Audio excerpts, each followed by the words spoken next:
Ya, sebelumnya terima kasih buat peserta yang udah hadir. Nah, kali ini mungkin kita sessionnya session live thread, dan live thread ini nanti akan dipimpin sama Pak Anton sebagai mentor kita untuk melanjutin sistem yang kemarin. Jadi mungkin bagi yang kemarin masih penasaran tentang sistemnya bisa tanya-tanya di hari ini. Seperti itu.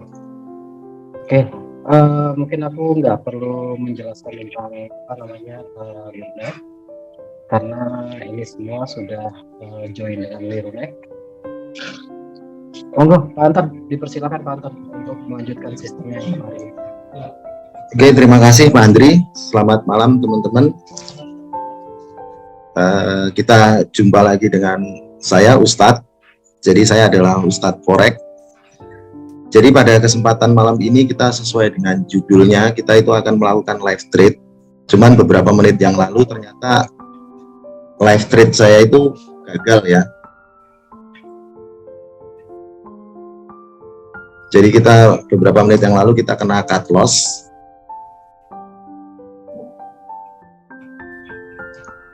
Nah seperti ini ya. Nah ini kita kena cut loss 17 dolar. Jadi tidak ada masalah ya rekan-rekan semua. Bahwasannya memang trading itu memang ya cut loss itu adalah bagian dari kita. Bahkan kalau kita tidak melakukan cut loss itu sama saja kita dengan bunuh diri. Karena apa? Pada prinsipnya market itu kita tidak bisa memprediksi dengan 100% tepat.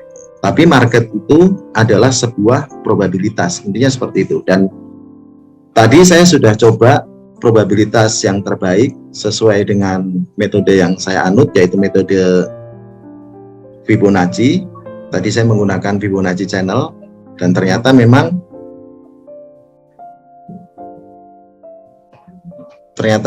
kita sedang ada di posisi memang di probabilitas yang memang belum tepat, intinya seperti itu. Tapi yang jelas dalam kita trading,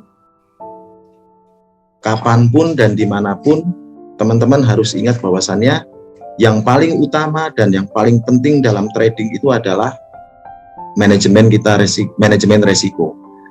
Jadi jangan jangan eman-eman dengan yang namanya cut loss. Nah, sambil kita menunggu momen ya, kita coba melihat ini ya, kita coba cek fakta, data dan fakta. Ini kebetulan memang kita sedang coba saya share ya. Nah ini faktanya, ini kebetulan saya tadi minta sama Pak Andi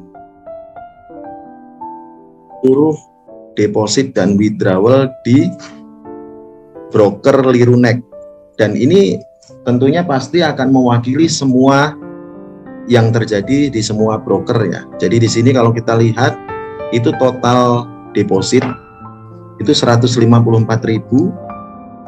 total withdrawalnya 77.000. Artinya apa? Dari sini kita melihat bahwasannya mayoritas trader itu adalah loss gitu. Nah, pada kesempatan malam ini, di sesi ini, intinya kita sama-sama diskusi, sama-sama sharing bagaimana cara kita meminimalisasi kegagalan kita di trading gitu. Intinya seperti itu. Jadi yang sudah saya kemukakan di depan bahwasannya market itu adalah probabilitas. Artinya apa? Market itu adalah statistik. Jadi metode terbaik yang harus kita temukan dan yang harus kita gunakan untuk trading itu harus benar-benar diambil dari sebuah teori atau sebuah konsep yang memiliki probabilitas di atas 50%. Nah, karena ini adalah sebuah probabilitas, jangan sampai probabilitas kita bagus, taruhlah 70%, tapi pada saat kita menemui 30%, akun kita habis atau margin call. Jadi intinya kita trading yang terbaik dan yang istilahnya itu yang the best itu adalah orang yang bisa mengelola resiko, orang yang betul-betul bisa menerima bahwasannya memang kita sedang menemukan probabilitas yang buruk sehingga kita harus cut loss gitu.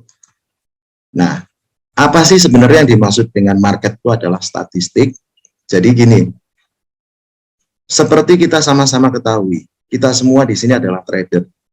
Yang namanya kita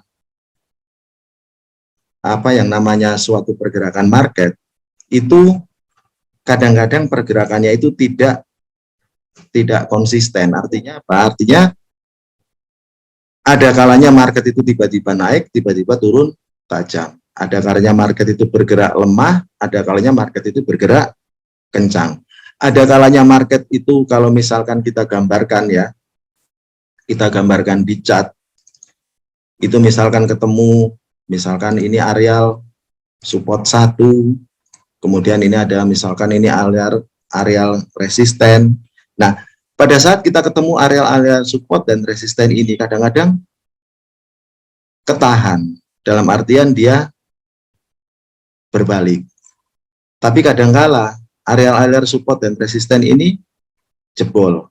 Intinya seperti itu. Jadi, karena kita menggunakan statistik, karena saya tadi ceritakan bahwasannya trading itu adalah statistik, makanya kita harus menemukan sebuah konsep di mana konsep tersebut memiliki probabilitas di atas 50%. Intinya seperti itu. Nah, ini juga saya tempatkan di sini. Ini adalah sebuah rangkuman dari pengalaman saya bertahun-tahun di dunia trading, bahwasannya support resisten terbaik itu ibarat kita melempar dadu. Yang tadi saya bilang, kadangkala di sebuah support market tersebut sesuai rencana, kadang-kadang di sebuah support market tersebut tidak sesuai dengan rencana. Bahkan market itu saya bilang unik, teman-teman. Kenapa saya bilang unik? Pada saat trennya itu naik, kadang-kadang kita ngebay aja kita margin call atau kita kena stop loss. Makanya kita harus menemukan sebuah metode atau sebuah tempat di mana kita memiliki probabilitas di atas 50%. Itu yang terbaik. Nah, setelah kita menemukan dua hal ini tidak bosan-bosan saya ulangi, tidak bosan-bosan saya apa istilahnya itu saya ceritakan. Yang terpenting setelah kita menemukan dua hal ini, kita harus kontrol emosi kita. Jangan sampai rekan-rekan pada saat menemukan sebuah probabilitas di mana probabilitas tersebut ternyata pas salah, teman-teman kehabisan semuanya. Teman-teman margin call. Cukup kita cut loss secukupnya. Intinya seperti itu. Nah, dari perjalanan saya trading, tentunya saya sudah cukup lama ya trading, dari tahun 2006 sampai dengan sekarang itu tahun 2022, otomatis sudah lebih dari 10 tahun saya di dunia trading. Saya sudah banyak bergaul dengan komunitas, dengan teman-teman yang sama-sama trading. Ternyata memang seorang trader yang sukses itu memiliki ciri-ciri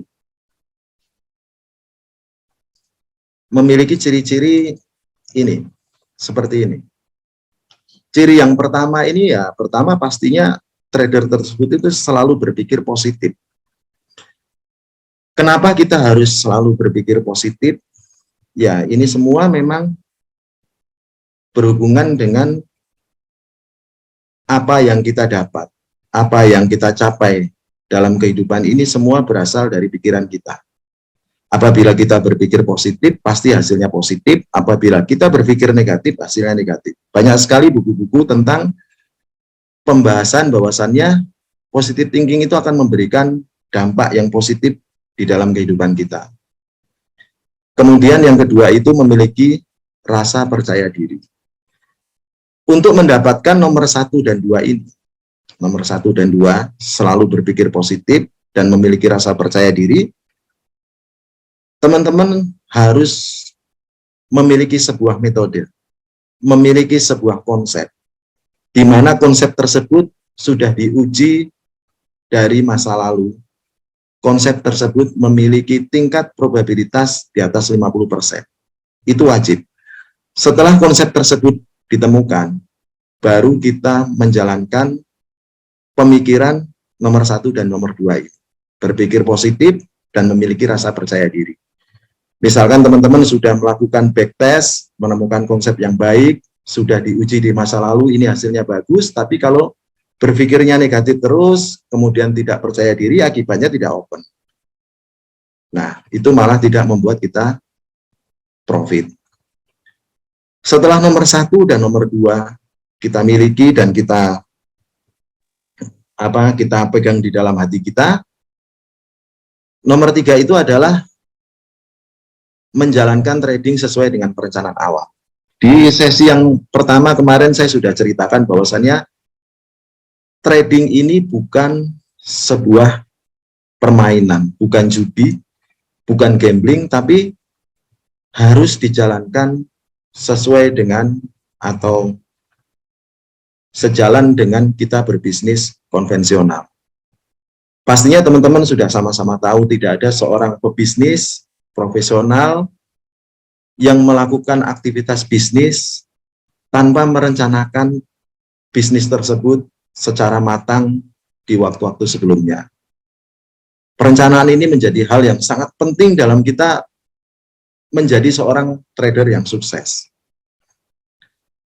Kemudian kita juga harus orientasi pada hasil. Tentunya orientasi pada hasil ini juga ada kaitannya dengan 1 dan 2. Pada saat kita berpikir positif, pada saat kita percaya diri, kemudian kita juga harus berorientasi pada hasil. Nah, setelah kita berorientasi pada hasil, kemudian kita melakukan aktivitas, ternyata kita masih belum menemukan probabilitas yang bagus, kita harus di langkah kelima memanfaatkan kegagalan dan kita harus berpendirian yang kuat. Memanfaatkan kegagalan itu seperti apa? Misalkan kita pada saat kita gagal, kita kembali lagi ke konsep kita di awal. Konsep kita di awal mengatakan bahwasanya sebuah metode atau sebuah teknik yang sudah kita percaya itu tingkat akurasinya tidak 100%. Pada saat kita gagal pertama, gagal kedua, dan gagal ketiga, tentunya kita harus berpikir bahwasannya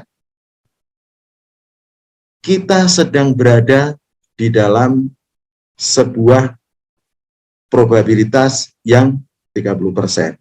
Dan mungkin hari ini atau minggu ini, kita belum ketemu dengan sebuah probabilitas dengan yang memiliki tingkat probabilitas 70%.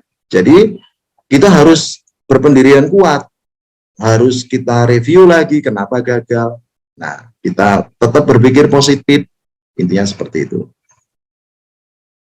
Nah, ini juga ada cara kita supaya berpikir positif, ya pastinya kita harus selalu mendekatkan diri kepada Yang Maha Kuasa, kita harus berdoa.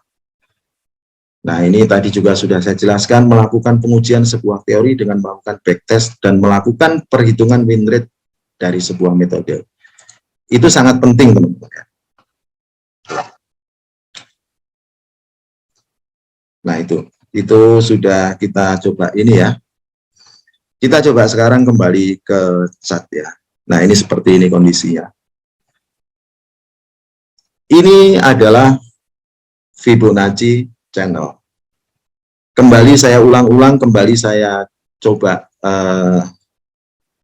ceritakan di sesi yang pertama bahwasannya metode apapun bagi saya itu bukan yang harus kita fanatikkan, bukan yang harus kita agung-agungkan. Meskipun saya sebagai mentor di Lirunek ini menggunakan Fibonacci, apakah itu retracement atau trendline, saya selalu istilahnya itu memegang prinsip bahwasannya ini bukan sesuatu yang betul-betul menjadi sebuah kehebatan, tapi ini adalah probabilitas terbaik yang kebetulan memang sudah saya uji. Dan kebetulan tadi beberapa menit yang lalu saya gagal di sini. Saya sudah open sell di sini, ternyata tembus. Nah, apakah saya akan putus asa? Apakah saya akan kecewa? tentunya saya sebagai manusia pasti kecewa. Karena apa? Saya berharap bahwasannya saya menemukan probabilitas terbaik sehingga market akan jatuh ke bawah. Sell saya bisa membuat saya profit. Karena apa? Karena kita lihat di sini gunung makin rendah. Seharusnya market bergerak ke bawah. Tapi sebagai seorang trader yang ingin sekali menjadi seorang trader yang sukses, kita harus memegang prinsip bahwasannya malam ini, tanggal 8 Desember tahun 2022, saya sedang di probabilitas yang turun. Artinya, kalau saya yakin konsep channel dan retracement ini memiliki tingkat akurasi 60%, saya sekarang sedang berada di probabilitas 40%. Nah, itu. Pertanyaan selanjutnya, apakah saya ngotot? Nah, itulah teman-teman. Saya sudah bergaul banyak dengan teman-teman, dengan rekan-rekan trader. Dari trader 20 tahun yang lalu, 10 tahun yang lalu, bahkan trader-trader angkatan milenial saya sudah pernah ketemu. Mereka bukanlah trader yang ibarat kata dalam tanda kutip itu tidak paham dengan analisa teknikal, tidak paham dengan analisa fundamental.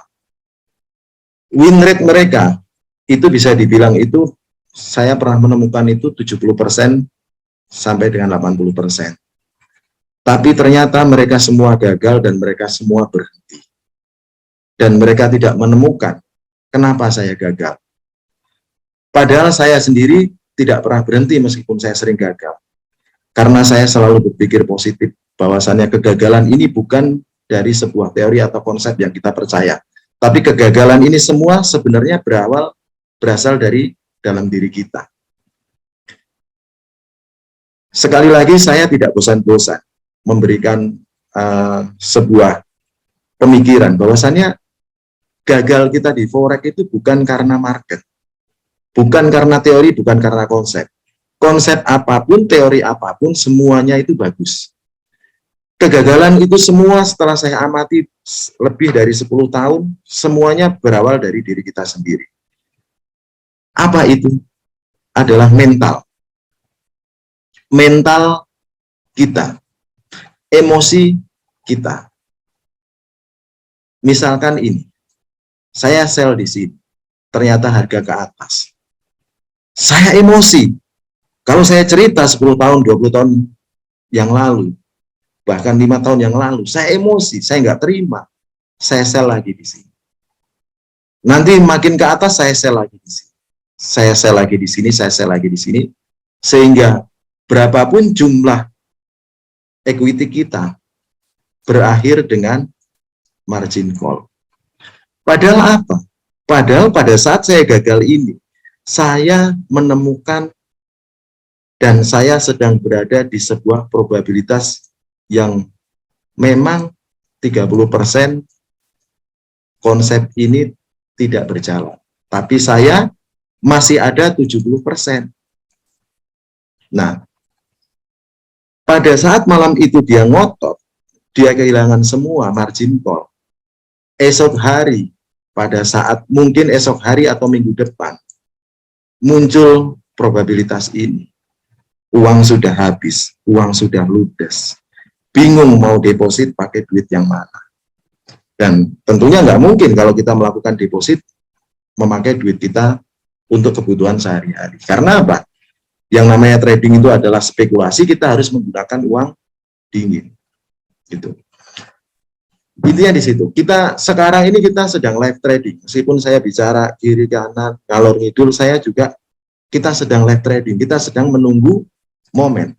Karena di titik ini saya salah baru 1 kali. Saya masih ada kesempatan lagi 1 kali di hari ini atau di malam ini untuk mengambil posisi sell. Nah, ini channel Pak, saya potong. Maaf, saya potong. Bisa kasih tahu cara setting Fibo-nya?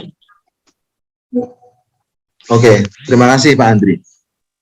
Cara setting Fibo itu adalah konsepnya itu mirip sekali dengan trendline-nya. Trendline itu selalu memegang prinsip bahwasannya sebuah garis lurus itu bertemu dengan gunung atau lembah. Konsepnya seperti itu. Jadi kita di sini, trendline di sini membaca rata-rata pergerakan dalam 1 minggu belakangan ini. Jadi ini adalah areal gunung atau bisa dibilang adalah resisten tertinggi dalam 4 hari ke belakang. Kemudian ini ada gunung resisten tertinggi di hari yang lalu. Kemudian ini ada areal lembah. Ini areal lembah. Jadi prinsip settingnya itu kita ulang ya, biar teman-teman semua bisa memahami. Cara settingnya itu betul-betul kita menggunakan konsep support atau resisten, tapi bukan diukur secara horizontal, tapi kita ukur secara miring. Nah, toolnya standar ya di MetaTrader 4. Di sini ada insert, ada channel, ada Fibonacci. Kita tempatkan swing high-nya, kemudian sampai dengan swing low-nya. Jadi kurang lebih seperti ini. Nah, kalau sudah memenuhi kaidah bahwasannya areal support dan areal resisten itu berada dalam sebuah kemiringan, itu kita anggap bahwasannya garis Fibonacci channel kita itu tepat. Makanya saya tadi open posisi di areal ini. Tadi siang saya di sini. Sempat profit tadi. Karena market sempat turun sampai dengan di sini. Tapi ketahan di horizontal support. Makanya dia ke atas. Intinya seperti itu. Nah, apakah ini merupakan sebuah apa istilahnya itu, sebuah pertanda bahwasannya market itu akan lurus ke atas? Kalau saya berprinsip market itu sebenarnya apapun trennya, apapun modelnya, pergerakan lurus yang betul-betul lurus itu adalah hanya bagian dari 5 sampai dengan 10% dari sebuah pergerakan besar market. Makanya ini bisa saya tarik pindah ke atas. Nah, seperti ini. Saya pindahkan ke atas. Pak Ustadz, diskusi Pak. Silakan Pak. Itu kalau misalnya kita tarik Fibonacci retracement dari bukit yang paling tinggi yang Bapak taruh itu, misalnya kan, dari sini ke sini? Enggak. Yang di belakang lagi, maksudnya dari yang di paling bawah, lembah yang paling bawah yang di jam tanggal 30 November, kita pakai prinsip yang Bapak ngomong kemarin yang pakai analisa 1 minggu. Oh, 1 minggu. 1 minggu kan itu ada di sekitar tanggal 1 Desember mundur dikit, itu yang titik paling bawah, terus naik ke lembah yang paling atas kalau di saya ini di 5 Desember dari tanggal 11 November jam 20.00 sampai tarik ke atas ke tanggal 5 bulan 12. Itu kan seminggu tuh Pak. Nah, itu dari situ dari bawah ke atas ditarik Fibo. Jadi 61%, nah itu pas Bapak dapat itu. 61%-nya retracement-nya yang mentok, berarti dia di tanggal 5 bulan 12 jam 20.00. Nah itu kan sudah retracement tuh. Ternyata mantul ke atas tuh. Berarti kalau sekarang ini kan posisi di ujung ini kan dia deket-deket di 38,2 ya. Sorry. 23,6 ya? 23. Nah, itu berarti potensinya kan bisa ke atas ya Pak ya? Karena sudah pernah mantul sekali di 61,8 tuh. Oke Pak. Terima kasih Pak Kurnia. Oke. Ya. Nah Pak Kurnia, kalau kita dalam melakukan sebuah analisa teknikal ya, itu saya selalu memegang prinsip bahwasannya yang namanya market itu kita tidak bisa memprediksi. Kalau ini saya itu melihat cara pandang market itu sebenarnya market itu akan sulit kita prediksi sebenarnya maunya kemana. Tapi kalau kita bicara tentang backtest, ya Pak Kurnia, kita bicara backtest, market itu kalau dalam 1 minggu sudah masuk ke areal 61 dan kembali lagi ke areal 23, itu market itu cenderung bergerak bolak-balik di areal sini, Pak. Nanti dia akan ngetes sini, kemudian dia akan kembali lagi ke sini. Seperti itu. Tapi kalau dia hanya mampir di 23,6 atau 38,2, biasanya dia lurus ke atas. Nah, itu kan hanya probabilitas ya, Pak. Jadi, dalam kita melakukan analisa, yang terbaik memang kita ngikutin tren besar ya, Pak ya. Ngikutin tren besar. Kalau kita bicara tren besar, memang betul kata Pak Kurnia, gold ini sebenarnya masih narik ke atas. Tapi saya kalau ditanya sebenarnya ini market itu mau kemana bergeraknya, apakah naik atau turun, sulit Pak.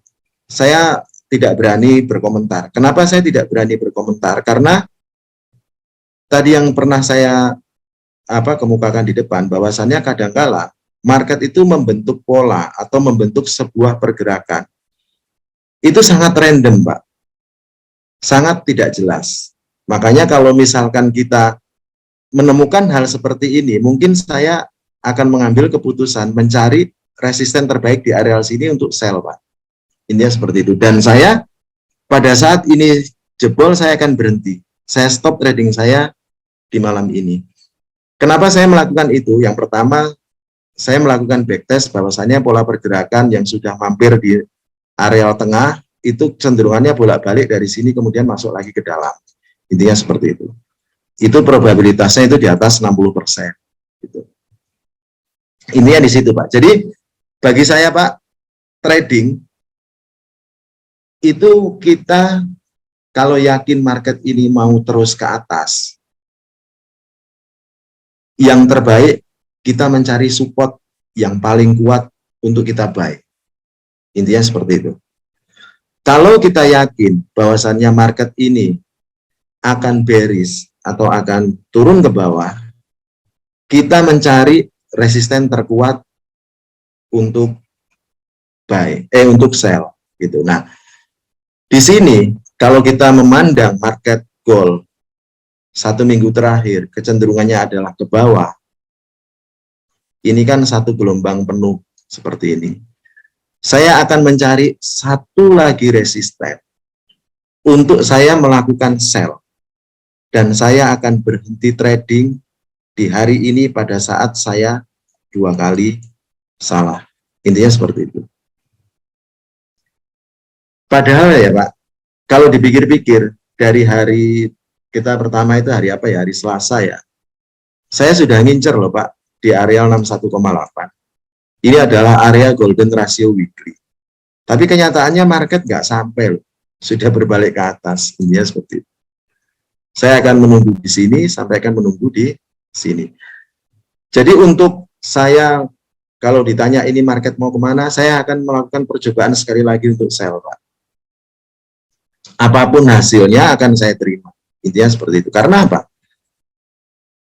Karena market itu hanya sebuah probabilitas.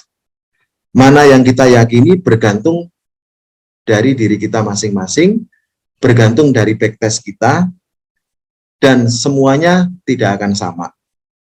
Masing-masing trader, meskipun belajarnya bareng-bareng, meskipun apa yang dibaca bareng, komunitasnya bareng, tapi cara ngambil keputusan dan cara pandang terhadap suatu pergerakan, itu akan beda-beda. Apakah saya mengatakan bahwasannya saya akan mencoba sell di resisten kuat ini pasti benar? Tidak, Pak.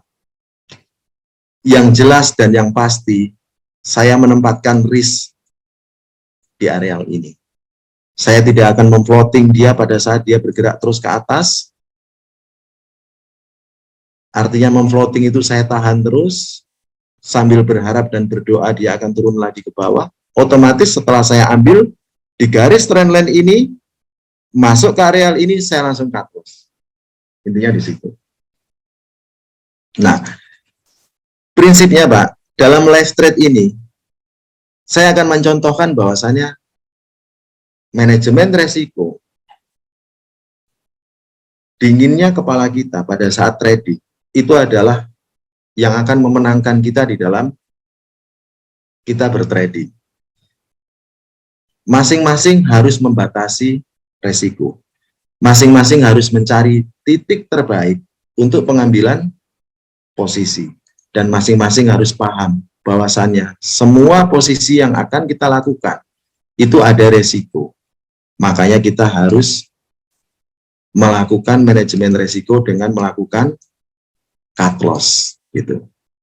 Nah, ini kembali lagi di areal 23,6 ini kita cari resisten yang terkuat. Nah, ini kita coba cari resisten yang terkuat. Kita coba melakukan limit sell.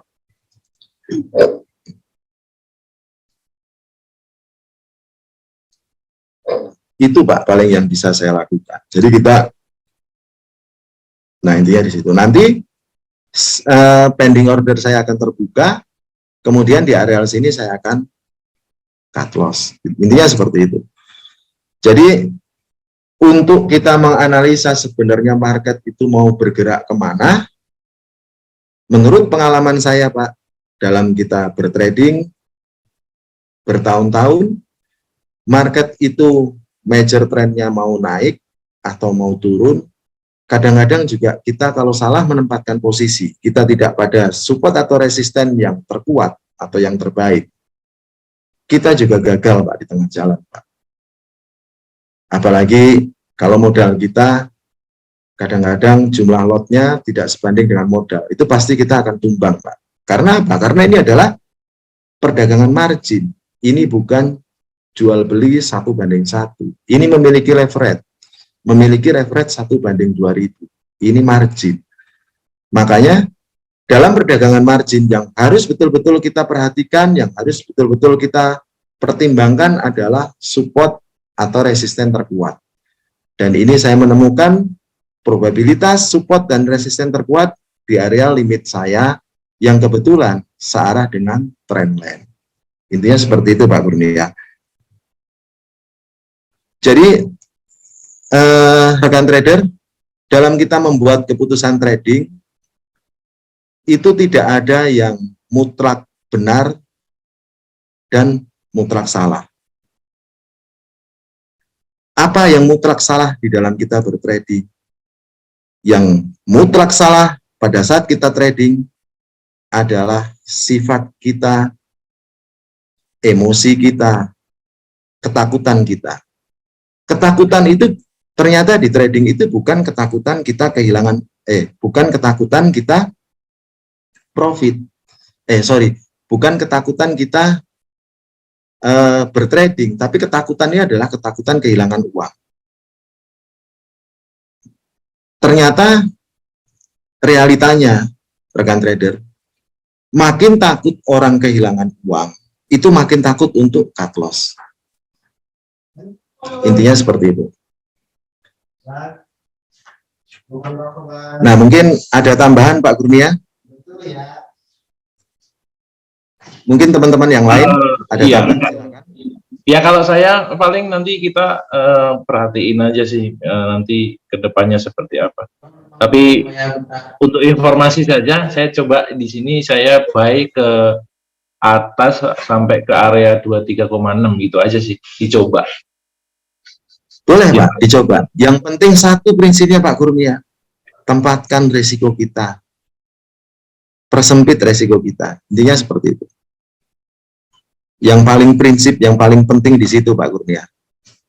Siapapun itu, siapapun orangnya yang trading tanpa menempatkan risk, tinggal menunggu kehancurannya. Seperti tadi yang sudah disampaikan di depan pada saat saya memulai, di Lirunek aja under Pak Andri itu sudah apa istilahnya itu sudah ada data bahwasannya mayoritas trader itu loss. Dan realitanya memang seperti itu. Mayoritas trader itu loss. Karena apa? Karena trader tersebut, karena orang, siapapun orangnya, itu bermain dengan uang. Pada saat bermain dengan uang, orang makin ketakutan, kehilangan uang, itu bukannya malah cepat-cepat di close Pak, kalau trader. Tapi malah makin ditahan. Makin eman-eman, makin sayang untuk ngekat posisi yang sudah loss. Padahal yang terbaik, kita harus cepat-cepat close. Kita harus kembali lagi bertanya ke diri kita masing-masing bahwasannya saya sudah berkecimpung, saya sudah masuk di dunia trading, saya sudah punya konsep, bahwasannya konsep saya itu memiliki tingkat probabilitas di atas 70%, tidak sadar bahwasannya hari ini mungkin saya sedang ada di probabilitas yang 30%. Masih ada hari esok. Itu yang selalu menjadi kelupaan semua trader, sehingga hampir semua komunitas, hampir semua teman saya itu bisa dibilang 99% kapok di bisnis forex. Intinya seperti itu. Saya kira itu ya, Pak Andri mungkin bisa dilempar lagi, mungkin ada teman yang mungkin kita bisa diskusi. Intinya di situ ya, tidak ada analisa teknikal yang betul-betul sangat sempurna, tidak ada analisa teknikal yang betul-betul memiliki tingkat akurasi tinggi, yang abadi dan harus dipegang, saya ulang-ulang terus dan saya ulang terus adalah manajemen resiko. Paham diri bahwasannya market adalah sebuah probabilitas, paham diri bahwasannya pada saat kita salah, secepatnya kita harus cut loss. Ya, seperti itu. Maka Pak Andri sebagai moderator untuk dilempar lagi, mungkin ada yang mau bertanya, atau silakan siapapun yang ini yang mungkin mau coba untuk itu. Atau mungkin Pak Kardansa punya ide Pak, mangga Pak. Halo, selamat malam Pak. Malam Pak Kardansa. Ya, dengan ucapan Bapak Ustadz memang 99% itu memang benar ya, karena memang semua udah pernah saya alami ya. Psikologi saya memang bermasalah gitu. Di saat memang lagi posisi ini, contoh gini ya, ini posisi ini open, saya ngambil open itu untuk sell gitu. Saya mengharapkan dia itu selalu dia bisa dia akan turun, ternyata dia naik gitu. Jadi saya tahan, ternyata ya margin call juga kena gitu. Iya, betul Pak.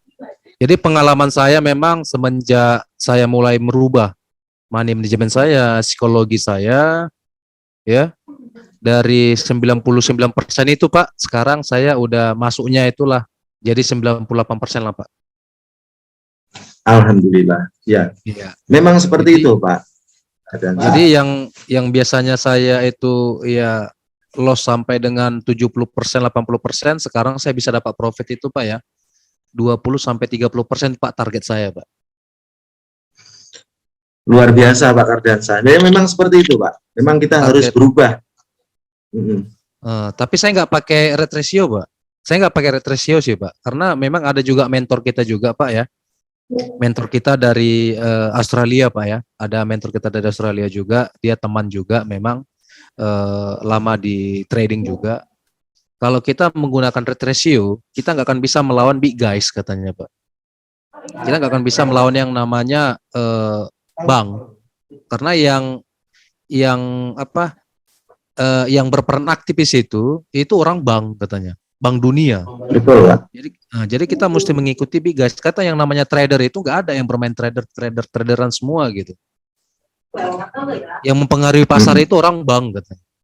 Itu pengalamannya sih Pak.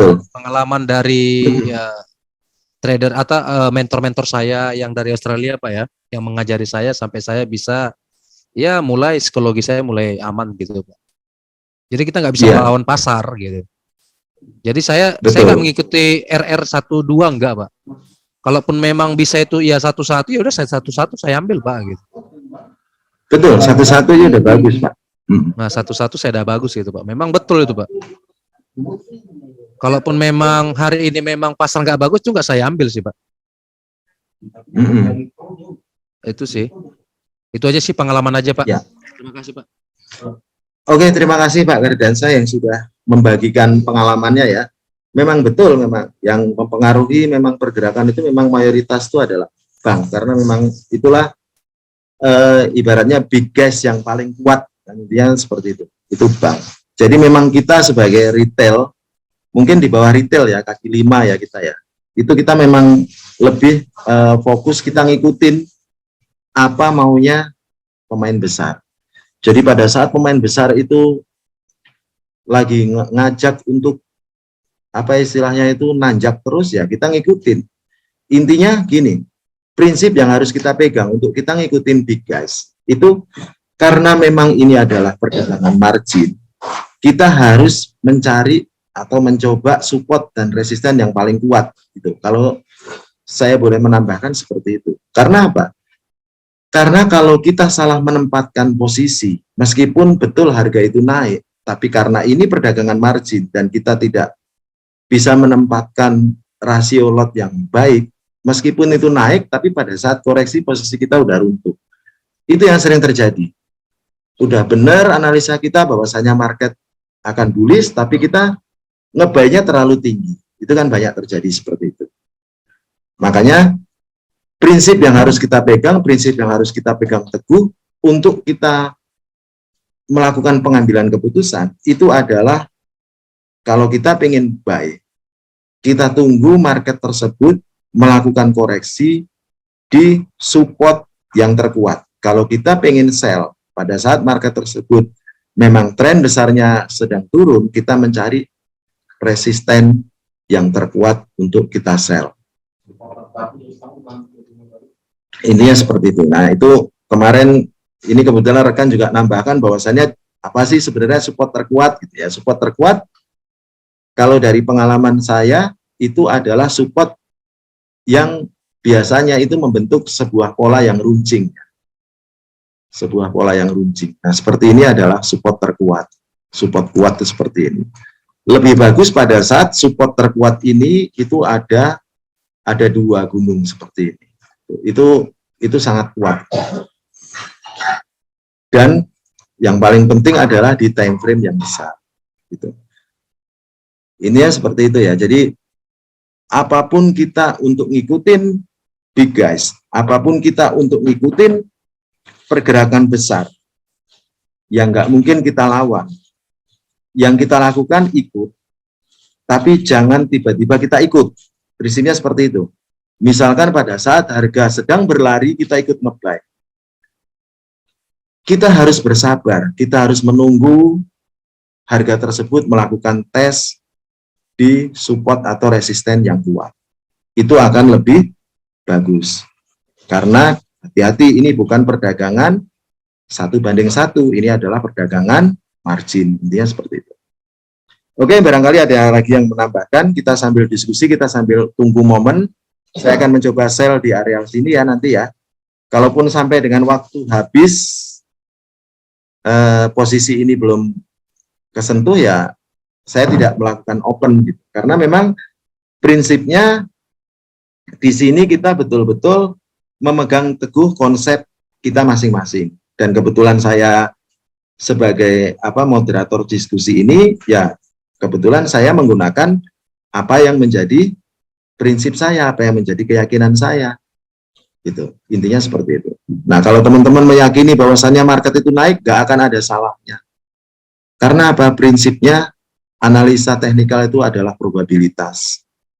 Kita mau buy atau mau sell di dalam sebuah pergerakan itu sebenarnya bisa profit. Intinya seperti itu. Asal kita penempatannya betul-betul di support atau resisten yang terbaik dan kita memegang teguh prinsip manajemen resiko.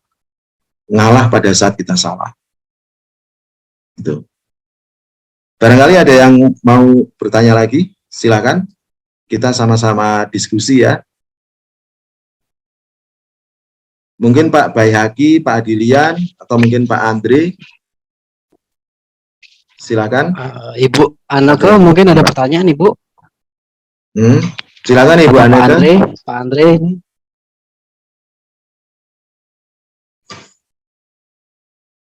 Tadi saya tertarik sekali dengan pendapat Pak Cardansa tadi. Memang kalau saya ngejar itu nggak harus rasio sekian banding sekian, itu memang sebenarnya sel saya itu sudah profit 100% dari rasio, jadi sudah 1:1, tapi nggak saya tutup. Ya memang kebetulan memang sedang nggak pas ya. Pada saat dia turun tadi saya sudah profit lumayan, itu sudah di atas $10. Silakan kalau ada yang mau kita diskusikan. Intinya kita di sini itu sebenarnya saya selaku pembicara di sini itu sebenarnya bukan arah-arahnya, itu bukan mengajari ya. Saya lebih suka kalau saya itu lebih ditonjolkan arah untuk berbagi pengalaman gitu. Dan yakinlah bahwasannya apa yang saya bagikan, semua pengalaman ini memang merupakan sebuah intisari atau sebuah renungan dari sebuah kegagalan besar saya gitu. Kalau bicara kegagalan saya di market luar biasa gitu. Pak mau tanya Pak. Saya sendiri tidak Ada nggak malu-malu tools? gitu. Pak Anton mau tanya. Ada nggak tools? Kan sebenarnya di trading ini kan psikologis kita ya yang kena. Nah ada nggak tools untuk ngejaga psikologis kita? Kayak ibaratnya skema di Excel atau apa gitu. Misalkan dalam satu hari ini kita misalkan profit sekian udah selesai. Seperti itu. Ini saya menyambung aja sih Pak ya, bisa Pak Ustadz ya? Ya silakan Pak. Kalau bisa gini Pak, untuk trading plan-nya Pak dibuat Pak, itu paling utama sih Pak. Itu maksud saya Oke. Pak, trading plan. Iya, trading plan-nya mesti dibuat sih Pak. Jadi kita mesti ada target Bapak satu hari itu berapa gitu kan. Misalnya ya seperti saya mesti dapat target satu hari itu 1%. Tapi kerugian saya 1% gitu. Nah, gitu sih Pak. Terima kasih Pak. Oke, terima kasih Pak Cardansa. Memang betul Pak. Memang segala sesuatu memang harus direncanakan ya Pak. Kalau kita kembali ke pernyataan atau mungkin apa yang saya kemukakan di awal, bahwasannya kita harus memiliki sudut pandang bahwasannya trading ini adalah sebuah bisnis. Artinya harus kita rencanakan. Resikonya yang akan terjadi apa juga harus kita rencanakan. Kemudian targetnya seperti apa, memang kita harus punya cetak biru. Intinya seperti itu. Nah, kalau saya sendiri Pak, merencanakan trading, itu cetak biru saya itu adalah di garis-garis ini Pak. Nah, di garis-garis ini. Nah, itu cetak-cetak biru saya. Nah, dan semuanya itu searah dengan horizontal support atau resisten. Intinya seperti itu. Jadi misalkan kalau ditanya cetak biru saya apa, cetak biru saya yang pertama saya menggunakan time frame itu minimal H4. Itu cetak biru saya yang pertama. Time frame H4 untuk mencari support atau resisten. Ini saya akan pilih yang terbaik dan yang terkuat. Kemudian cetak biru saya yang kedua, ini minimal ya, H4 itu minimal. Cetak biru saya yang kedua, saya akan berhenti, stop, pada saat garis support resisten terkuat ini 2 kali loss. Itu saya akan berhenti.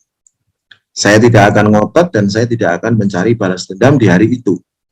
Karena apa? Pengalaman saya, pengalaman teman-teman saya di sebuah komunitas, pengalaman teman-teman dalam sebuah grup trading, itu ditemukan bahwasannya semua yang ingin balas dendam dengan market, semua yang emosi dengan market, pasti hasilnya adalah margin call. Tuh. Top resistance. Nah ini. Kemudian yang ketiga, sebenarnya cetak biru saya itu adalah posisi kalau misalkan kita sell di R1, paling tidak kita memiliki target di R2. Paling tidak seperti itu. Jadi dari resisten ke resisten, dari support ke support. Paling seperti itu Pak, kalau cetak biru saya yang sudah saya buat seperti itu. Nah teman-teman juga harus memiliki itu gitu loh. Jadi semuanya itu cetak biru ini itu didapatkan dari sini Pak, dari backtest. Backtest apa? Backtest yang diyakini trader bahwasannya ini adalah metode yang terbaik, dan itu semua tidak akan sama, semua memiliki konsep masing-masing, tapi prinsip yang harus dipegang ya kita harus menghentikan aktivitas trading kita pada saat 2 kali loss. Kalau saya senang dengan 2 kali loss gitu. Saya akan berhenti di situ, itu aja. Itu Pak Kurnia. Mungkin Pak Kurnia bisa menambahkan Pak, karena kita kan sifatnya kita sharing ya Pak. Dan pertanyaan Bapak bagus Pak, karena memang kita harus punya perencanaan untuk apapun, kita harus punya perencanaan. Kita nggak boleh memandang bahwasannya ini adalah bisnis sampingan. Kita harus betul-betul serius, kita harus betul-betul mempertimbangkan, kita harus betul-betul merencanakan dengan sangat baik. Dan perencanaan saya itu adalah berbentuk garis support dan resisten. Tuh. Mau nanya Pak, mau nanya nih Pak. Tadi kan Pak Ustadz saya kan nyinggung masalah backtest Pak ya. Kalau Pak Ustadz tuh backtestnya itu Pak berapa tahun ke belakang nih Pak? Pengalaman sih Pak. Karena saya kalau saya backtest itu Pak tahun pertama sampai dengan tahun ketiga sih Pak, untuk mengetahui analisa saya Pak. Kalau Bapak sendiri gimana Pak? Terima kasih Pak. Kalau saya backtest itu sampai terakhir MT4 itu sampai nggak bisa dibuka lagi Pak. Jadi kalau misalkan M15 itu ya mungkin 1000 candle ya Pak. Saya sampai semua itu pernah saya buka semua, dan kemudian kebetulan memang saya sudah bertahun-tahun menggunakan Fibonacci ini, saya sudah melihat bahwasannya ini memang tidak berubah ya. Dari backtest awal sampai dengan sekarang itu nggak ada perubahan. Memang kecenderungannya market itu akan seperti itu. Ciri khas market trending, ciri khas market sideways itu terlihat dari area retracement yang pernah dia sentuh. Pada saat dia hanya menyentuh 23, itu kecenderungannya market itu akan nanjak terus ke atas. 23, 38. Jadi kalau market itu di sini, kemudian ketahan di sini, ini biasanya ke atasnya itu masih panjang. Tapi kalau misalkan dia ngetes sampai areal tengah-tengah sini, biasanya market itu akan ranging ini agak lama sebelum dia nge-break salah satu posisi di situ. Saya backtest waktu itu pertama kali melakukan backtest itu tahun 2012 waktu itu Pak. Tuh. Nah ini saya juga bagi pengalaman ya. Setelah saya menemukan backtest ini memiliki tingkat akurasi yang baik, apakah pada saat itu saya menjadi seorang trader yang betul-betul memiliki profit yang konsisten dari tahun ke tahun, dari bulan ke bulan? Kenyataannya enggak. Saya enggak bosan, saya enggak pernah bosan ngulang ini Pak. Dan saya temukan jawaban itu dan saya melakukan pengulangan atas kesalahan itu. Selalu dari hari ke hari, dari bulan ke bulan, saya melakukan itu. Bagi saya forex itu seperti candu Pak. Saya makin banyak kehilangan duit, saya nggak pernah kapok. Padahal saya pada saat itu berpikir bahwasannya saya itu salahnya itu ya cuman itu aja gitu. Sampai saya kadang berpikir kenapa saya entry posisi pada saat salah terus gitu. Tapi tidak terima atas kesalahan itu. Intinya adalah mental Pak. Saya nggak bosan, saya ulangi ini sampai 10 kali, sampai 100 kali, saya nggak akan pernah bosan. Karena memang itu adalah penyebab kegagalan saya bertahun-tahun dan penyebab kegagalan puluhan teman saya di komunitas trading. Semuanya sama. Semuanya memaki-maki market. Karena apa? Karena memang tidak menjalankan fungsi yang namanya manajemen resiko dengan baik. Pada saat minus didiamin terus. Tidak buru-buru untuk nge-cut. Kesalahan 2 kali makin naik darah. Kesalahan 3 kali lotnya makin besar. Harapannya di hari itu pengen balik. Ternyata di hari itu rekeningnya habis. Kan intinya seperti itu. Makanya saya nggak pernah bosen ngulang ini gitu. Jadi teman-teman, metode apapun, ayo kita jalankan. Yakinlah bahwasannya apa yang sekarang dipegang, apa yang sekarang menjadi keyakinan trader di webinar ini, jalankan terus. Yang penting satu prinsipnya, kepala harus dingin.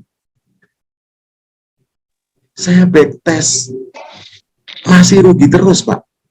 Kembali rugi, karena saya seperti semacam mania melakukan kesalahan itu berulang-ulang. Melakukan kebodohan itu berulang-ulang. Gitu. Awalnya bagus, hari pertama profit 10%, 20%, 30%, 40%, satu malam ludes, Pak. Bahkan 3 bulan yang lalu, saya saksi hidup, teman saya luar biasa sekali, modal dari modal 2.000 menjadi 20.000, hilang, ludes, hampir semuanya dalam waktu beberapa hari. Karena apa? Karena emosi. Kan intinya seperti itu. Karena Ya, tidak Pak bisa Anton itu ada mengendalikan. pertanyaan Pak. Silakan, Maaf, saya Pak. potong. Itu ada pertanyaan Pak, gimana kalau untuk trader modal 10.000 lot paling ideal tuh berapa? Nah, mungkin Pak Anton bisa jelasin Pak di sistemnya Pak Anton kalau misalkan modal dari 100.000 sama 10.000 itu lot paling ideal berapa sih? Oke, terima kasih Pak Andri. Besaran modal itu memang betul, memang menentukan besaran lot. Pertanyaannya lot idealnya berapa, itu nanti kita kembali lagi ke konsep sebenarnya risk per trade kita itu berapa. Kalau dalam teori-teori trading, dalam buku-buku itu kan kadang orang sudah, apa istilahnya itu, semacam memiliki sebuah pakem bahwasannya seorang trader yang baik itu drawdown-nya tidak boleh lebih dari 5%, kan intinya seperti itu. Nah, kalau modal kita 10.000, lot kita itu berapa? Itu pertanyaan itu kembali saya tanyakan kepada investor tersebut. Pada saat dia modalnya 10.000, ini untuk forex ini berani meriskan berapa? Itu harus ditetapkan di awal. Apakah semuanya, apakah 20%, atau apakah 30%. Misalkan taruhlah saya coba untuk metode A yang sudah dia yakini, saya akan riskan 20%. Jadi dari modal 10.000, dia akan riskan 2.000. Nah, andai kata 2.000 ini sudah kena, sudah mencapai ini minusnya, si trader tersebut harus melakukan introspeksi diri. Kembali lagi ke konsep awalnya. Apakah konsep saya itu masih baik untuk saya lakukan lagi? Karena saya masih punya 8.000. Nah, dari 2.000 ini, gimana cara mecahnya? Kalau saya senangnya dari 2.000 ini, cara mecahnya, kita ketemu lotnya, kita bicara lagi dari sisi statistik. Karena di awal saya sudah memberikan sebuah konsep bahwasanya trading itu sebenarnya mirip sebuah statistik. Artinya tidak akan semuanya memberikan angka yang 100%. Artinya ada misalkan konsep ini 70% benar, 30% salah. Nah, dari 2.000 ini kita pecah lagi, Pak Andri. Dari 2.000 ini kita pecah supaya kita memenuhi kaidah statistik. Kita berapa kali open. Sehingga nanti totalnya kalau gagal semua itu kita minusnya 2.000. Gitu. Kalau saya melihat yang terbaik seperti itu. Jangan kita kejar, kita pertaruhkan semuanya. Gitu. Kalau yang pertama ini salah, otomatis kita segera melakukan introspeksi diri. Kita kaji ulang, kita coba review, kenapa saya sampai gagal, minus saya sampai 2.000. Apakah saya salah konsep? Apakah saya yang kurang berakal sehat? Terlalu ngejar market, terlalu emosi, dan lain sebagainya. Di angka pertama ini kita harus melakukan introspeksi, perbaikan, sehingga sisa 8.000 itu untuk ngejar minus kita yang 2.000. Jadi ini nanti kita bagi lagi, Pak. Kaidah statistiknya mungkin ya, kalau misalkan 20 kali atau 30 kali pengambilan ini kan sudah terlihat ya. Sampai minus ini kan lotnya kelihatan berapa. 20 kali, 30 kali pengambilan ini kita kembali lagi ke backtest masing-masing. Karena kan nggak mungkin angka 70% ini langsung muncul. Kadang-kadang angka 70% ini muncul di pengambilan open yang ke-9, yang ke-10 gitu. Jadi intinya pada saat kita trading, teman-teman jangan frustasi, jangan nyerah terhadap apa yang sudah diyakini. Intinya kita sudah memutuskan untuk deposit, kita sudah punya konsep yang terbaik. Kesalahan 1, kesalahan 2, kesalahan 3, jangan langsung berpikir ini tidak benar konsepnya. Kita harus kembali lagi ke masa lalu, ke backtest. Jangan-jangan saya sedang ada di 30% yang salah. Mungkin di pengambilan yang keempat, saya ketemu yang 70% untuk menutup 3 kali open yang salah. Kan seperti itu. Nah, intinya seperti itu. Yang penting, dalam kita menjalankan konsep ini, betul-betul kita seperti robot. Semuanya sudah terkonsep dan terencana dengan baik. Artinya semua itu harus SOP. Kalau tidak SOP, sudahlah. Jangan harap 2.000 kita kalau misalkan hilang di pertama itu akan balik. Bahkan 10.000 kita akan ludes. Jadi ini intisarinya seperti ini. Jadi risk harus kita bagi dulu per sesi. Itu pendapat saya seperti itu. Jangan main hantam, emosi, 10.000 habis di pertama, jangan. Kita 2.000 ini adalah 1.000 juga boleh, 2.000 ini kita review ulang. Ini usaha ini apa yang salah? Bisnis apapun, apakah itu bisnis konvensional, apakah itu bisnis di kantor saya, apa yang dilakukan di kantor saya, pada saat sebuah target itu tidak tercapai, kita semua dikumpulkan, kita semua rapat, kita semua introspeksi diri. Kenapa kita tidak lakukan itu di bisnis besar kita? Bisnis yang akan memberikan kita sebuah peluang emas, sebuah kesempatan untuk kita mendapatkan penghasilan tambahan di luar gaji kita, di luar kegiatan kita sehari-hari. Apa salahnya kita mengajak untuk kita melakukan review, kita ajak teman kita untuk berdiskusi, atau mungkin kalau ada mentor atau mungkin teman yang kita sudah anggap berpengalaman, kita ajak diskusi. Saya kira nggak ada salah. Intinya seperti itu. Kita hindari betul-betul bahwasannya modal kita itu habis. Saya kira itu Pak Andri. Kalau menurut saya yang terbaik seperti itu, sehingga kita tidak kehilangan semuanya. Baik, oke. Mungkin yang lain ada pertanyaan? Monggo. Pak Kurnia tadi kayaknya mau ngomong. Iya. Nah, aku setuju nih Pak Ustadz. Intinya style trading masing-masing, tetap kita pun punya SOP nih, trading masing-masing nih, diikuti aja gitu. Kalau saya kan kalau seminggu itu paling open sekali, karena saya kan kerja. Ini kebetulan aja kita kan sambil diskusi Zoom ini.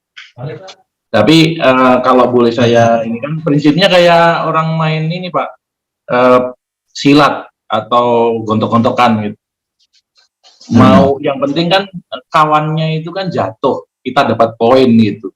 Nah, mau kita itu berlatih mukul atau kita berlatih tendang, yang penting satu itu aja didalamin. Kalau saya kan pakainya CCI sama Fibonacci retracement. Ya udah itu aja, tidak ada kemudian misalnya pakai coba-coba metode, nanti malah kalau pakai metode coba-coba lagi malah bubar ininya kan SOP-nya. Jadi Mungkin sama seperti Pak Ustadz ini ya. Jadi kita sesuai dengan trading plan atau SOP yang kita bikin sendiri. Ya masalah menang atau kalah itu kan ya memang seperti itu ya Pak Ustadz, apalagi sudah di backup dengan backtest gitu. Mungkin itu aja sih. Betul. Betul. Terima kasih Pak Kurnia tambahannya Pak. Memang seperti itulah. Coba masing-masing kita semua yang ada di webinar ini kita juga sama-sama, mungkin semuanya pasti berbisnis ataupun bekerja. Pada saat kita bekerja di perusahaan, kita kan juga punya SOP. Pada saat kita langgar SOP itu, apa yang dilakukan pimpinan kita kan gitu. Intinya semua itu kita tempatkan dengan serius, semua kita tempatkan sesuai dengan SOP yang berlaku di bisnis konvensional masing-masing trader yang ada di sini. Semuanya itu tidak bergerak dengan feeling, semuanya tidak bergerak dengan tidak terencana. Semua harus terencana. Saya mau open di mana, resiko saya berapa, semua harus terencana. Pada saat semua itu tidak sesuai dengan rencana, kita coba merenung, kita coba diam, kita coba tidak melakukan apapun, tutup MT4, kita bertanya kepada diri sendiri pada saat market tersebut tutup. Kenapa saya bisa loss? Apa yang salah? Kan gitu. Apakah saya akan merubah SOP atau apakah saya merubah konsep? Kalau mau merubah SOP, merubah konsep, ingat dengan backtest. Kan gitu. Berarti kalau kita sudah merubah SOP, kita sudah merubah konsep, kita ragu dengan backtest kita. Terus apa gunanya kemarin melakukan backtest? Kan gitu. Intinya hanya di situ Pak. Kembali ke konsep apapun yang namanya trading, tempatkan trading ini adalah bisnis yang seperti kita harus serius. Kita di kantor serius, masa di trading nggak serius? Kita di kantor, pada saat gagal kita tidak banting-banting meja, mungkin banting laptop, marah-marah, memaki-maki. Kan kita tidak seperti itu. Yang kita lakukan adalah kita diskusi dengan atasan kita. Kita di trading juga sama, pada saat kita salah ya kita, karena ini adalah individual bisnis ya kita bertanya kepada diri kita, kenapa saya dari 10.000 saya minus 2.000 ya? Artinya kita itu harus betul-betul bisa mengintrospeksi diri. Kita tidak boleh sekalipun panas. Nah itu intinya di situ. Yakinlah saya sudah berpuluh-puluh tahun di trading, saya sudah merasakan berpuluh-puluh bahkan beratus-ratus kegagalan dan sudah menganggap ini adalah candu saya. Saya sudah melihat makin kesini, makin umur saya bertambah, saya melihat saya tidak boleh seperti itu. Waktu saya masih muda, waktu saya masih kuat, saya seperti itu gampang kan gitu. Karena tanggungan juga masih sedikit, anak-anak belum sekolah, begitu sekarang sudah umur seperti ini kan sebentar lagi anak-anak juga mau kuliah. Kan kita harus berpikir bahwasannya ini adalah bisnis yang hebat. Kita yakini masing-masing, kita sudah di sini, kita harus yakin. Kalau misalkan rekan trader di sini masih belum memiliki sebuah konsep, belum memiliki sebuah SOP, di mana kalau SOP itu dijalankan, punya probabilitas di atas 50%, sama-samalah kita nanti diskusi.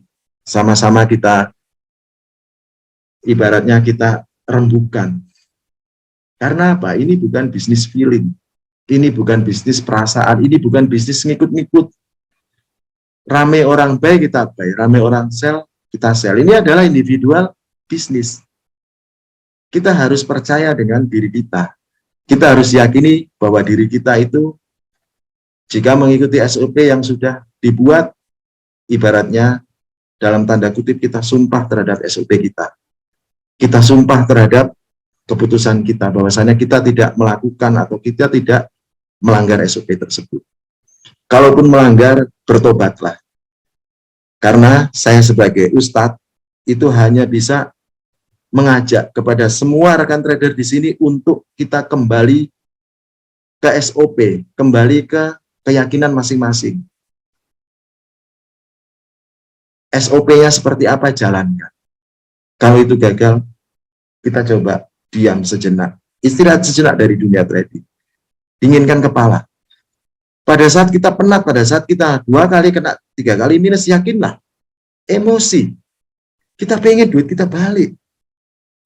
Di hari itu, makin makin ngotot kita, makin habis. Percaya sama saya. Saya itu yakin dan harus dipegang ya.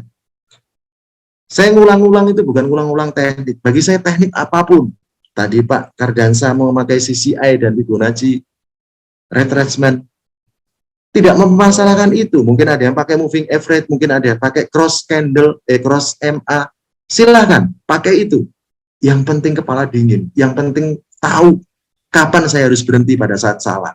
Dan kapan saya akan berhenti, akan exit pada saat saya benar. Intinya seperti itu ya Pak Andri ya. Mungkin ada lagi yang nambah Pak Andri? Monggo. Ternyata belum juga ya, belum nyampe ini ya, kita belum open ya. Itu Pak Andri. Iya. Ya seperti itu. Karena sesuai SOP ya Pak ya. Makanya belum open. Betul. Boleh Pak, kita nggak boleh nggak sesuai SOP. Bahkan di kantor saya orang yang melanggar SOP itu adalah orang yang melanggar ibaratnya perintah atasan. Dan itu memang akan ditegur Pak Andri. Sementara kita ini adalah bisnis individual, kita nggak ada yang negur. Nah itu masalahnya. Kenapa banyak orang yang gagal di bisnis forex? Karena kita tidak ada yang negur. Kita bergerak seenaknya sendiri. Kita melakukan kebrutalan seenak kita sendiri. Itu. Di situ Pak Andri. Saya izin sambil merokok ya Pak Andri ya. Silakan kalau ada yang mau didiskusi. Kita memang konsepnya di sini kita, meskipun saya berbicara tentang retracement Fibonacci, saya juga akan menampung semua tentang analisa teknikal ya. Dan semuanya pasti yakinlah bagus semua. Yang penting kita yakin. Maaf Pak, revisi Pak. Saya Cardansa Pak. Saya nggak menggunakan CCI loh Pak. Saya hanya fokus itu 100% menggunakan support and resistance aja sih Pak. Iya, pakai CCI tadi Pak Kurnia Pak. Ustadz. Oh Pak Kurnia ya. Mohon maaf ya Pak Kardansa ya. Pak Kardansa sama persis Pak dengan saya Pak. Saya hanya fokus itu 100% support and resistance aja sih Pak. Baik Pak. Salah sebut. Terlalu semangat saya Pak. Wah, namanya juga Ustadz Pak. Kardansa sama sistemnya kayak saya Pak. Hanya full 100% support dan resisten. Karena semua analisa yang saya pakai itu di bawah 60%. Analisa teknikal. Jadi ya mentor saya yang dari Australia dia bilang pergunakanlah support and resistance itu di atas 70%. Iya, itu aja Pak. Betul. Sama Pak, kita kebetulan satu aliran, tapi bukan berarti yang lain kalau tidak menggunakan konsep itu salah ya. Enggak, semua benar. Yakinlah semua benar. Betul.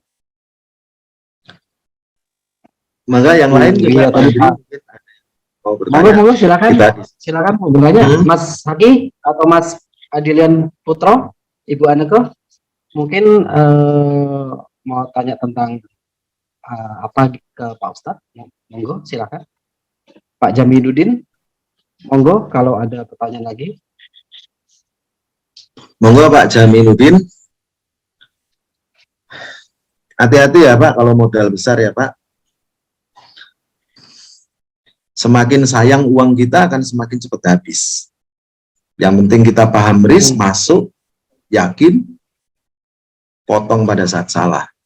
Besok pasti kita akan ketemu dengan yang benar. Karena tidak mungkin kita, ibarat kita ngelempar dadu, kita pengen angka 6, kita dapatkan itu di lemparan pertama. Ya syukur kalau dapat di lemparan pertama. Mungkin di lemparan kedua, ketiga, nutup yang lemparan ke satu, kedua yang salah. Konsepnya seperti itu. Yang penting yakin aja dengan metode masing-masing. Backtest masing-masing diyakini. Jadi sebenarnya kalau forex, kalau trading itu serba salah juga sih Pak Ustadz kalau menurut saya.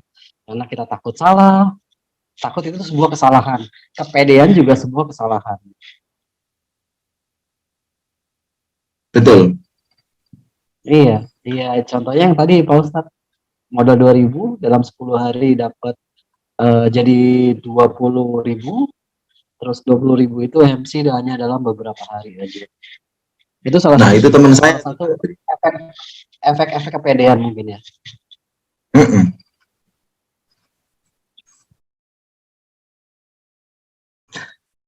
Kalau teman saya yang dari modal 2.000 menjadi 20.000 itu kalau menurut saya Pak ya itu selain kepedean, teman saya itu kebetulan memang itu tadi kembali ke mental ya. Mental dan nafsunya itu terlalu menggebu-gebu. Pokoknya saya kemarin loss, padahal loss awal itu cuma sekitar 1.000 atau 2.000 dibanding balance dia yang 20.000 itu jauh sekali. Saya pengen ini 3.000, kembali Pak. di hari ini.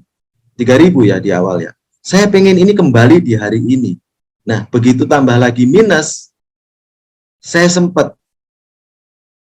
ibaratnya memberikan masukan ya, karena memang saya juga pernah mengalami hal seperti itu. Saya pernah loss besar.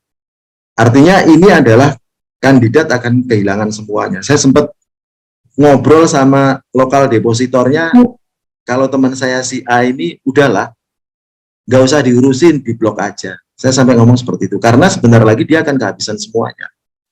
Dia sedang emosi. Orang yang sedang emosi, pikirannya tidak akan pernah waras.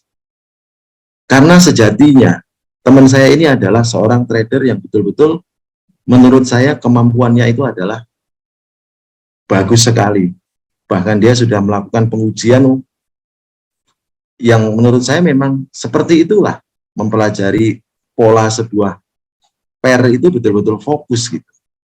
Cuman pada saat menyimpang, itu brutal. Padahal kalau mau sabar, berhenti di posisi minus 2.000 itu, mau dingin pikirannya 2 atau 3 hari, pasti di hari ketiga itu akan dengan sangat mudah mengembalikan minus yang 3.000. Karena apa? Karena lotnya sudah besar, karena balance-nya sudah besar sekali. Prinsipnya di situ. Itu Pak Andri. Siap Pak. Monggo, yang lainnya mungkin ada pertanyaan atau diskusi lagi.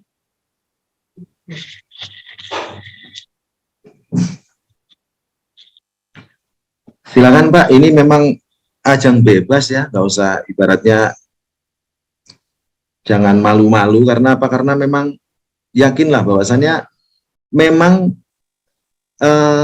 forum seperti ini itu memang sangat penting gitu loh. Berbagi pengalaman gagal itu sangat penting.